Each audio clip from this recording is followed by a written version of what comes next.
Hey, welcome to Cheaper Jeeper TV. I'm Dino, your host. Glad to see you here. In this week's episode, I'm going to show you a product from the brand called Tuffy. Now, Tuffy makes steel lockable storage containers that you could put under the seat of your Jeep, in the center console. But in this week's episode, Tuffy sent us a lockable steel storage box that can be mounted to the back of the tailgate. I'm going to show you how Tuffy suggests that you install it. I'll share with you an alternative that I'm going to use, and I'm also going to show you another way that this box can be used. So stick around.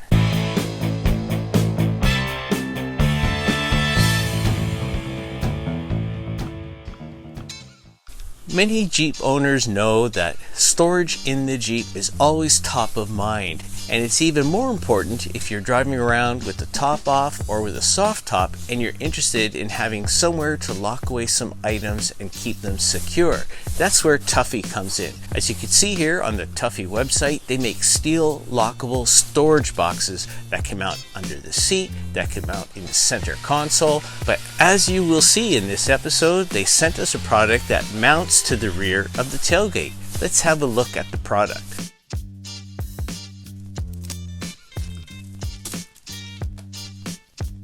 Now, as you can see, the product is delivered in a cardboard box protected with lots of styrofoam and some bubble wrap. Now, as we remove some of the protective items here, you can order it with a key, or you could also order it with the combination locks, whichever is your preference. I chose to go with the combination lock because I wanted to minimize the amount of keys I carry.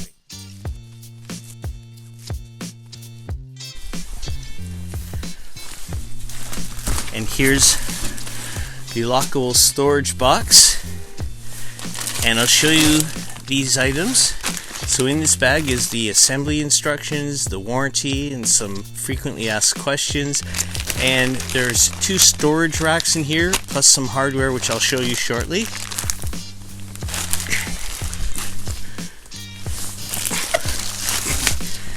And this is what the box looks like, and you can see the tapered edge right here, which goes along the back tailgate where we have the latch mechanism for the tailgate. Let's have a look. So you can see the tapered edge of the box right there at the bottom of the screen, and it fits up against the tapered edge of the tailgate right here and fits right in this location. Now, what the instructions call for is to remove this plastic panel, and there's marks on the back of the plastic panel that you drill holes through, and then when you attach it back on, these spacers go through the holes that you introduced. It allows you to put bolts through the back of the Tuffy box and mount to the tailgate itself, supported by these spacers. So that involves you leaving this plastic piece in place with the Tuffy box on top of it. But the change that I'm going to make is I'm going to remove the plastic panel. I'm not going to put holes in it because I may want to put it back, and I want to have the box more closely secured to the tailgate and not be sticking out the distance of this spacer. Well, let's see if that can happen. Now, you could use a panel tool if you wanted to remove this, but I'm pretty sure you could just pull this out with your hands. Here we go.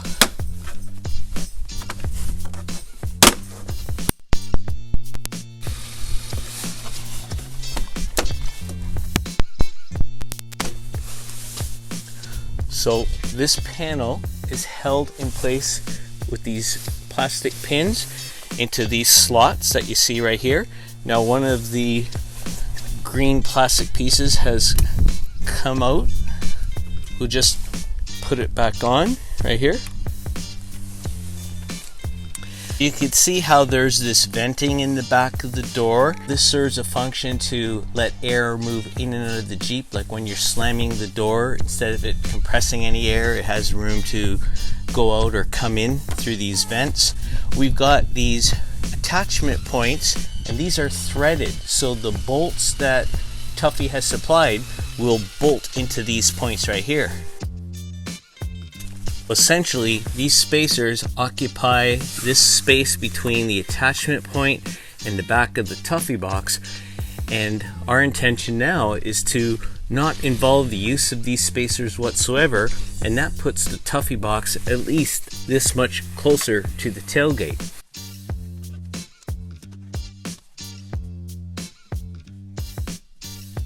So I'm hoping that this is going to fit right up against the tailgate like that. But before I do that, I want to protect the back of the Tuffy case and the tailgate with a layer of some foam tape that I'm going to attach to the back of this before I secure this to the tailgate. Now I went and just bought this at Canadian Tire, but I'll also put a link to some Amazon products that are similar to this.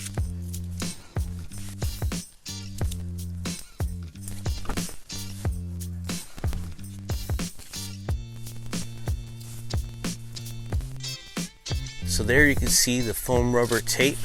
I put a solid strip across the top, and then 2 strips down the sides, and then a couple pieces along the bottom, allowing gaps for air to move in and out. I'm also going to cut little pieces to put over the bolt holes, just to give those holes a bit of a seal to prevent perhaps some water from going in and out, but also to give some resistance in the middle of the panel as well.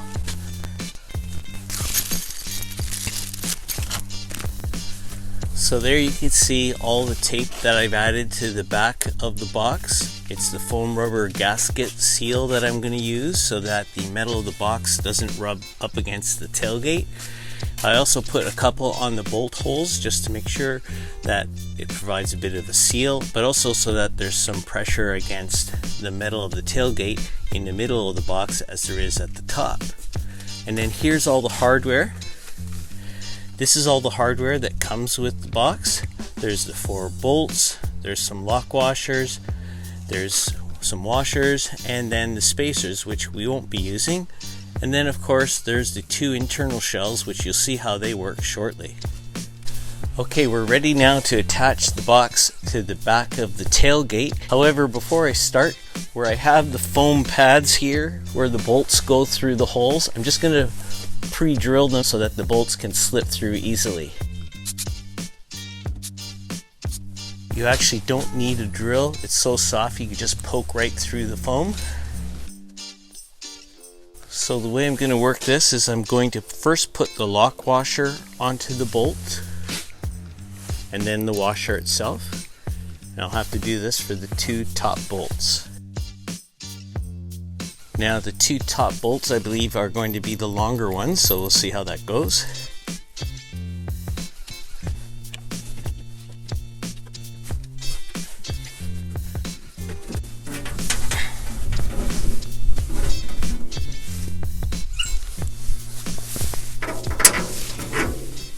Well, this is video number 184, and for the first time ever, the camera battery ran out in the middle of my filming.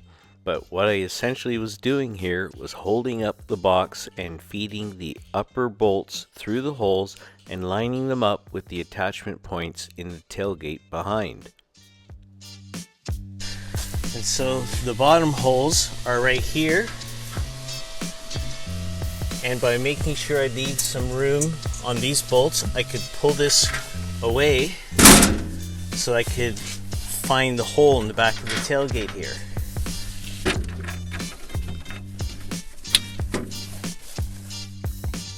So that bolt started, and I have just one left in this corner here. So once again, I'll just take a lock washer down and then a washer. So now that I've got this bolt ready, the hole is right here. Just make sure I can puncture the foam so that this bolt can slip through. Just look to line it up properly. Definitely having the other bolts loose helps to line everything up first.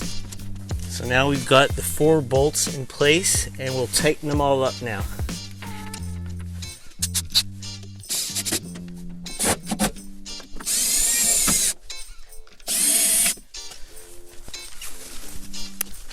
So you can see now how the box is secured up against the tailgate,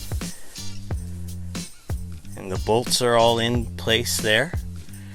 That little gasket just helps protect the metal from rubbing against the tailgate. Also protects things maybe from falling down there.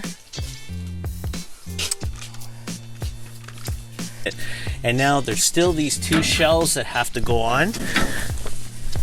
Let's have a look at how they go in.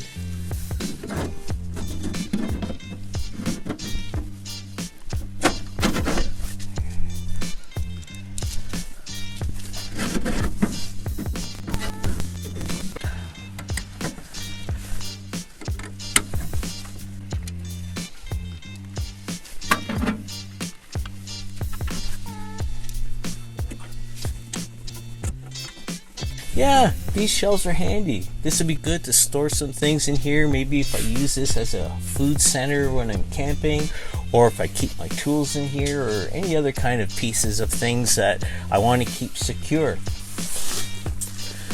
Well, in my books, this is a very easy installation. It just involved using 4 bolts to secure this box to the tailgate, right to the threaded holes that are in the tailgate. I didn't have to keep the plastic trim piece that was part of the tailgate. I didn't have to put holes in it. I just didn't use it at all, which allowed me not even to require the use of those spacers, which puts this box right up against the tailgate so it's not sticking into my cargo area very much, and it gives me all this space in here that I could store all kinds of things. Well, what are the kinds of things you may want to store in here? I know, just what you thought too, right? Tools. You could put tools in here, which would be awesome. The other thing you could do is store some camping gear, or if you're off fishing and you're pulling up to the lake or the river, you could organize your gear right here. You could put recovery gear in here. Let me know in the comment section if you think you would find something like this useful, because it's a locking storage box as well as a tailgate table. It allows you to keep some items right here, and I'm interested to hear what you would do.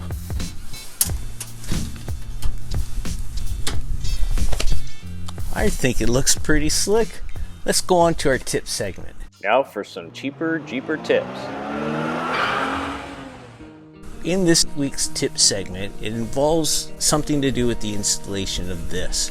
If you put a gasket all the way around, I recommend that you leave some gaps in the gasket material on the underside, because should by chance any water get in there, or if air needs to move in and out of the Jeep through those vents, if you leave the gaps under here, it'll allow that to happen much easier.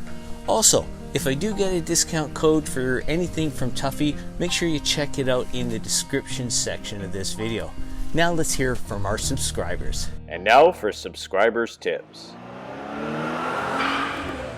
This week's subscriber tip comes from last week's video on the Vevor Chinese diesel heaters. Hey Cheaper Jeeper TV, on your toolbox version, there's a tiny hole drilled on your gas tank lid. These don't have that, and when running overnight, your tank will cave in due to suction. You can avoid this by drilling that hole into this cap, or slightly open the lid for airflow. Signed, Jendel Overland. Hey Jendel Overland, thank you so much for this tip. Also, thank you for sending in a picture to show us what you mean. I did check on mine, and mine does have the hole and the vent that you see here in this image, and so it's a good thing to point out just in case somebody buys one and theirs doesn't have the hole. They'll definitely need to make sure that there's ventilation into that tank. Thank you very much. And if any of you have a tip that you'd like to share, please feel free to put it in the comments section below, as it may make it in a future video. Thank you very much.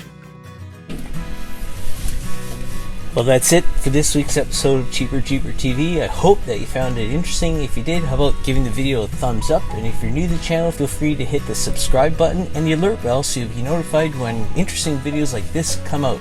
Until the next time, I'm Dino for Cheaper Jeeper TV. Be well, stay safe, take care.